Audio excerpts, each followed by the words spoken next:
today we're going to talk about one of the coolest things about Ableton, and that's called MaxForLive. And through MaxForLive, all these creators have been able to design cool little workarounds for Ableton's limited capabilities in certain respects. So my projects are chock full of them. This is on my master chain. I leave this in every default project. So every time I open a project, I got this thing in there. Bounce in place. So bounce in place allows me to resample my audio right here onto a new track, keeping the old one. So basically what it's doing, inserting a track, setting the input to the track above it, recording the audio straight into this new track. And the reason why this is so sick, say I had a whole bunch of random effects on it. Let's do a crystallizer, some crazy share, just stuff that I would rather just immediately print to audio so that I don't have all these delay trails and all this other random stuff.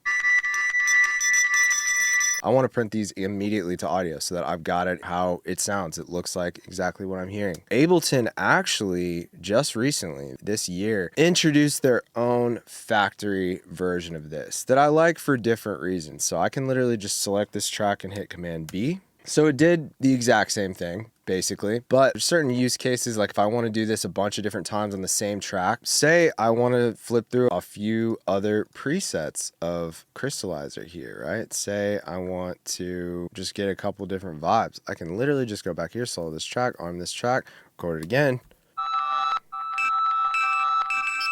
Let's try one more preset, right? These are just different crystallizer presets that sound totally different. I'm getting all kinds of different weird versions of this. What's sick about that is I got all three of the ones that I just recorded. They're just recording over it and adding a take lane. So now I've got three different versions that I can flip through. Command arrow up, down, and flip through our takes. Let's listen to this one. Cool. Let's try the second one. Third one. Dude, I got sample gold. Splice what? Next one in the chain, we got clip gain. Pro Tools is what showed me the truth when it comes to clip gain. Say I want to just take a little piece of this audio right here. Manually, I would have to go down here and move the slider up and down, right? If I want to change just the clip gain of that little slice of audio. But with clip gain, I've got it mapped to my T and my G. Again, this thing just sits on the master and just does the work in the background, but I can literally T to up, G to down. It's going up in 1 dB increments. Clip gain, super fire, super fast. T up, G down. Let's go. I can also, using clip gain, transpose it up and down. I have it set up to my I and my K. So if I'm clicking that up, you can see it's turning our transpose knob up and down. Really cool. I use this a lot if I'm like doing vocal chops or I'm trying to maybe take audio and make it do a different melody or bass line or something like that. Super convenient. The last thing, I can instantly warp or unwarp something. I got that set to W. Seems obvious, right? Auto track colors. This thing's cool. Whatever I name a particular track, right, with this exact characterization spelling on the T, it will automatically change it to the colors that I like. So obviously this comes in handy whenever I need to clean up a whole session. It's already doing it just by default, but if I call this, let's say kick, blue, snare, purple. Those are my colors. That's what I like right there. Let's try guitar 1. Green. Shit, that's crazy, bro. That's crazy. And I know exactly what I'm looking at just off of that. Let's talk about just how I set up my custom key commands that essentially do the same thing that you can do just like by clicking around in the interface of Ableton, but I have it set up a very specific way that I like to enter our keyboard mappings. So these are the most important ones, right? Record. I want to have super fast hit record. It goes. But say I got a vocal right here, got my vocal template. C to arm the track, that's Ableton stock. And then I use numeric star. So the star all the way over on the right hand side of the keyboard. Hit star, we're recording. Space to stop the timeline and stop recording entirely. I got M for the metronome. M turns the click on and off. So F for bounce in place. T clip gain up, G clip gain down, I transpose up, K transpose down. So say we got a bunch of tracks that are all different heights and stuff and it's all messy, I gotta scroll super far. If I hit H, boom, sucks them all down to the same size so they're a lot easier to look at. H is cool. To set a marker, I'm using, what is that? // It's the one under the delete key. I don't know which one that is, but we're gonna use this. That sets a marker. And then to skip between the markers, we're going to use our left bracket for that, our right bracket for that. So now, whenever I've got a song, already made the beat, whatever, I know kind of the sections, I can be like, set, marker, there, and then real quickly move the playhead between the markers. Oh man, that's nice. Key commands, super fire.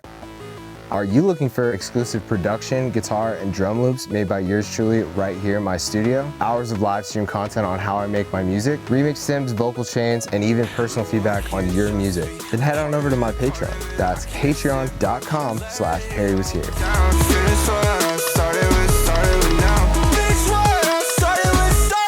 Oh, we got waveform height. This one's cool. So I can magnify how tall the waveform appears. Not changing the clip gain, it's just amplifying how tall our waveform is. I have Q for that, which that's maxed the fuck out because this is set to 10.4x. But if I had a bunch of really quiet vocals and I need to see more detail and fidelity on what the audio is doing and they're really quiet, if I just physically clip gain this down and then I hit Q, oh my goodness. Another cool thing, let's open up Better Touch Tool. This is a third-party app that I use to assign mouse commands. So I really just have these four, right? 2-finger swipe to the left is Command E, which is cut. 2-finger swipe to the right deletes something, erases it from the timeline. Shift 2-finger swipe to the left adds a fade, and Shift 2-finger swipe to the right deactivates. So say I want to cut this, boom, cut. Say we need that piece, delete it.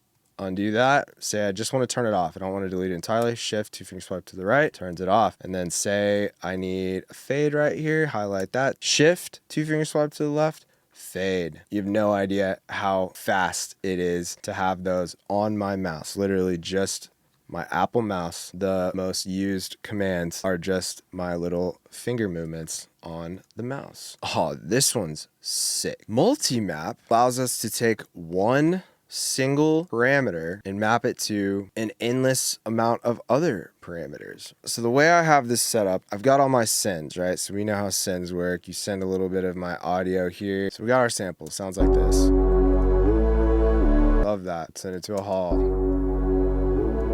This is the hall full wet. Let's hear it. It's black hole. But I would run into problems where I want to do these hard cuts and I'd have to go and manually turn each one of these off if I want to get rid of a tail, right? Where I've got a spot in the song that I want to have everything just dead, dry, dead quiet. So this little multi-map, I've got two of these things going now, but basically this one knob is controlling all of these utilities on my return tracks. So I can literally just automate this knob down right here and it hard cuts all of them. This is something I did not know about for a long time, and I just started using it, and it's like gotten sends to work a lot better for me. Another feature that I'm using, I basically got on our return tracks a sidechain compressor on all of them, right? Because I want our reverbs to sidechain with everything else, to the kick or to this little ghost trigger. It's off. It's just sending sidechain info to all of these compressors. So with this knob right here, I turn that down and that turns down the threshold on our compressor and on every single one of them. So very quickly I can add sidechain compression to all of my effects that just hang out, and I want to have immediate macro control of all of them. But I'm also doing that with vocals.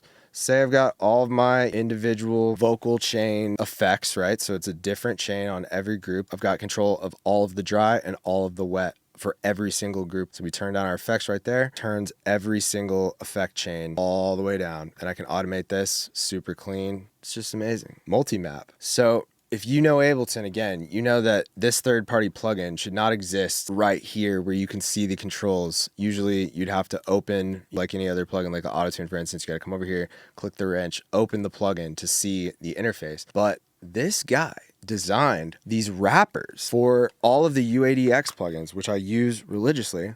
The meters work, everything works so good on these. So I never have to open that plugin. I can see exactly what my LA2A is doing. And I'm gonna link all of these products so you guys can throw them some love because these are life-changing and you should. So this other thing that I've been on for a little while, it's basically taking the concept of sends and returns and putting it in its own space, if you will. So I've got this little device right here called Audio Sender. So with this little knob right here, I put this up. Let's just go all the way. And now We're getting parallel devil lock, and it's all in my drum bus, which used to be a super annoying thing to me about using Ableton's native sends and returns, where you can't really effectively route your return track back into a group. So if you want to have everything that's on the drums, right? Parallel compression in this case, I want it all to go through my drums all group or bus. And you couldn't really do that with sends because there would be crazy latency and the phase would be out and it would just be super annoying. But I can literally send however much from my kick to my devil lock, which is just an audio track, no input selected, but the input monitoring, I just route this to devil lock. I made a little macro, so I don't even have to look at that. It's just one knob right there. And I got that on all my drums. So I've got immediate devil lock, which is my favorite compressor, as we've talked about, for everything, but especially for drums and vocals. And that's called MaxForLive. MaxForLive.